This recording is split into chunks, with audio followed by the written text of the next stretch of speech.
Hi, welcome to SBR Sports Picks. He's Mike Brenner. I'm Peter Loshak. We are the Odds Couple. We come to you from SportsbookReview.com, SBROdds.com. It's Week 17 in the NFL. Mike Brenner, a very quirky very quirky week in the NFL. Sometimes there can be great value. And, we're doing the Top Dogs False Faves show with Doug Upstone. This might be the best show to do. But Doug Upstone coming off of a 2-1 week. Yep, He's bounced 26 and 21 overall on the year, which is a fine NFL record. Speaking of Doug Upstone, who won that head-to-head between you and him with the Maryland-Boston College game? I think it was a push. Okay. No, it wasn't a push. Doug Upstone kicked my ass on that one, Doug Upstone. It was a Very push. nicely done. Very nicely done, Doug Upstone. This is NFL, though. Whole different ballgame. Yeah, I had a bunch of friends who supposed wise guys who were all over the under. So really, it certainly wasn't a big play for me. I actually had Boston College, but yeah, it was wow. What a shocker that it was that. All right, well, Doug Upstone, you're I don't know. In my opinion, your opinion is as valuable as reported sharp action, because there have been times when you've been on the other side of reported sharp action and you've come out on top you're at least 50-50 against them. So you ready, Mike Brenner? You ready to hear what Doug Upstone has to say? Dying to hear what he's got. Week 17, a lot of interesting, unique situations. What's your first false favorite or top dog for Week 17? We're going all top dogs this week, and the first one we're going to start with is the Chicago Bears.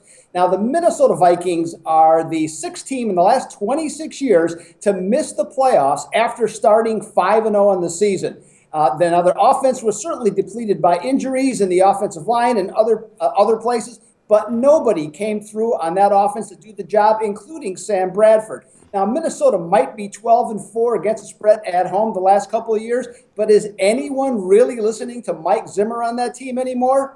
Now, Chicago has certainly not won many games, but last week was their first spread loss in 6 games. So I look at this team, I think that with Minnesota kind of coming apart at the seams, Chicago's still playing pretty well, overall, and they're 8-0 against the spread off 3 straight-up losses.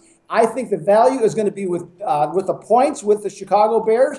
And as a bonus, I'll even include an over on interception totals between Bradford and Matt Barkley this week. Oh, I thought you were going to say on the over on the game, which was what I was leaning towards. Mike Brenner, this makes sense. Kind of a meaningless game. Why not take the points? What do you think? Well, for me, I'm just going to stay off, but I like Doug's breakdown because Minnesota, it's amazing what has transpired since the 5-0 start. Mike Zimmer, who was, up on a pedestal and was a great coach, now his job is absolutely in jeopardy from what I'm reading. And Sam Bradford in Chicago in the wintertime, I don't see it happening. It's actually in Minnesota. So it's in Minnesota. It's I don't know why yeah, I thought it was in Chicago. No. Okay. Yeah. So, but still, that team is just falling apart, and Bradford, I think, has struggled throughout, ever since the short playbook deal was over. Defensively, that team is definitely vulnerable. There's some holes. They got some injuries. Yeah. I wouldn't talk them off it, but I damn sure can't jump on it. Well, I bet the over on that game pretty heavily when it opened. I got 40.5. It's now up to 41, and I certainly was leaning Chicago as well. It opened at 6.5. Now it's down to 5 or 5.5. So Doug Upstone's first false favorite top dog for us this week is Chicago plus 5.5. What's number? Because I think there's 2 teams right there that just want this season over, and they just want to get the hell home, bottom line. Why not so there take might the not points? be any defense. Yeah. All right, Doug Upstone, what is your second false favorite or top dog for NFL Week 17? As I said, we're going to stick with the top dog, and we're going to go with New Orleans this week. Now, the Atlanta Falcons are an underappreciated team, despite, with the chance to wrap up the number 2 seed. The number 1 offensive team in the NFL, and something not everybody is paying attention to, their point differential is 3rd in the NFL. So that's, pretty much a big factor. But the one thing is that in this game against New Orleans, they don't have to destroy New Orleans. They only have to beat them. Now, the Saints, after their win last week against Tampa Bay, to a man in the locker room, and it was reported, they were talking about they do not want to finish 7-9 for a 3rd straight year. So this is their opportunity to win a game and to finish at least 8-8. Now, when you look at this with this deal, I think that Atlanta certainly wants to, well, they not want to win. They have to win the game. But I think New Orleans is going to give a supreme effort here. And when you look at this series, it's one of those quirky ones. The underdog is 14-3 against the spread. I'll take the Saints with the 6.5 and stick around and look for a 7 later in the week. All right. Well, Mike Brenner, you've had a great read on Atlanta all year long. And last week, the Saints were one of your picks. That wound up not only winning, but it was also reported to be one of the sharpest sides of the entire week. Brent from BetDSI told us that 3 different outfits were on the Saints last week. And, of course, that won cash. So you have a good read on both these teams. What's your take, Mike Brenner? Yeah, I do. I feel like I've had a good read on them, and I really like what Doug said, because that 7-9 3 years in a row, that doesn't sit well with Drew Brees. That guy's a competitor. He'll go down swinging. There's no doubt about it, and I think he's going to be fired up. I like the breakdown, and these two, they play very tough, but 14-3, for that, that's a hell of a stat right there. I'd probably lean taking the points as well, but I got to stay off it. Man, All right. I just got to stay off it. Okay, well, Doug Upstone, for our record keeping here, for these purposes, we will credit you with a 7 because Pinnacle does have a 7 right now. Market wide at 6.5, but Pinnacle and 5 dimes both have 7. So we'll give you that one, Doug Upstone. What is your third false favorite or top dog for NFL Week 17?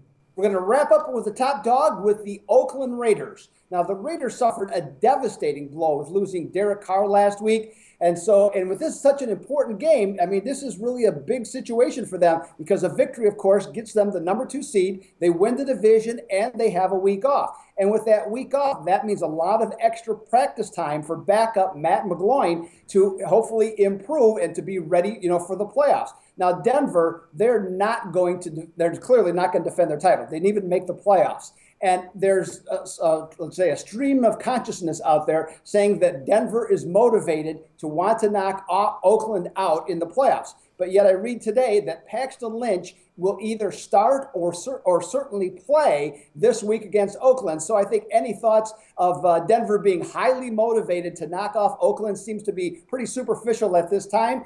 I think Oakland is going to come ready to play. I think that they can run the ball right at the porous Denver defense, just like they did last time and like Kansas City did on Christmas night. And I think the Oakland Raiders move to 10-1 as road underdogs and get the job done here. Well, I'm sure this is a very scary game to many handicappers at first glance. That's a good argument, though, Mike Brenner. What do you think? It is a great argument. And, Denver, all was revealed last week, and that offense is definitely in some trouble. I think they're going to just they won the defending Super Bowl champs, so they got nothing more to play for. I think you might see a team take a frickin' day off here. I like the call. I like that call. All right. Well, we can credit you with the Chris line, which is a +2. Oakland +2 over Denver. I don't know. I think Doug Upstone's looking at least 2-1 this week, Mike Brenner, if not 3-0. I know it. I like it. Doug Upstone, thanks so much. Talk to you again very soon. Thanks, Doug, and Happy New Year to you. Happy New Year. Go to SBRodds.com. Browse, compare, and shop live odds available at top online sportsbooks.